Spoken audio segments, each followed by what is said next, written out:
Bonjour à tous. Des mesures sanitaires renforcées dans le Jura après la découverte d'un nouveau foyer de dermatose nodulaire. Une zone réglementée a été mise en place dans un rayon de 50 km autour d'Écleux et concerne le Jura, le Doubs, la Côte d'Or et la Saône-et-Loire. Les déplacements seront contrôlés sur le terrain et par hélicoptère par la gendarmerie.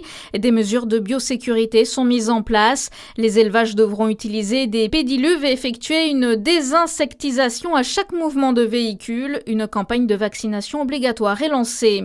En Saône-et-Loire, 47 communes sont classées en zone de surveillance après la découverte de ces foyers de dermatose nodulaire dans le Jura.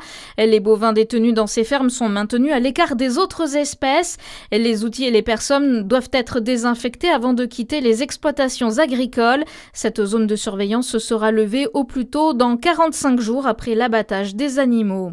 La rectrice de l'Académie de Dijon a dévoilé hier les contours du dispositif au cœur de la classe. Objectif sur le papier, aider les élèves en difficulté tout en soutenant les enseignants dans leur mission.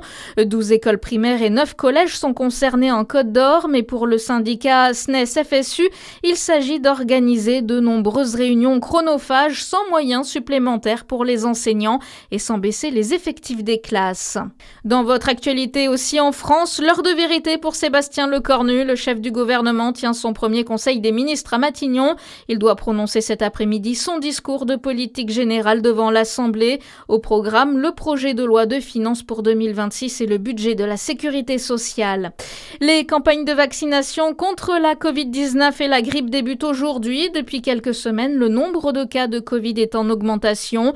Le variant surnommé Frankenstein inquiète. Pourtant, il n'est pas plus dangereux que ses prédécesseurs. À un détail près, pour Luc Duquesnel, président de la Confédération des syndicats médicaux français, le vaccin n'est pas aussi efficace. Il n'est pas parfaitement adapté au virus qu'on a, XFG. Il est dans un entre-deux. On a quand même de fortes chances d'être efficace, mais pas la totalité. Alors on verra si on peut avoir d'autres, ce qu'on appelle des rejetons. Tout ça, c'est la famille Omicron. Tous ces virus qui évoluent, qui mutent. En tout cas, c'est pas parce qu'on n'est pas totalement efficace qu'on n'est pas efficace du tout.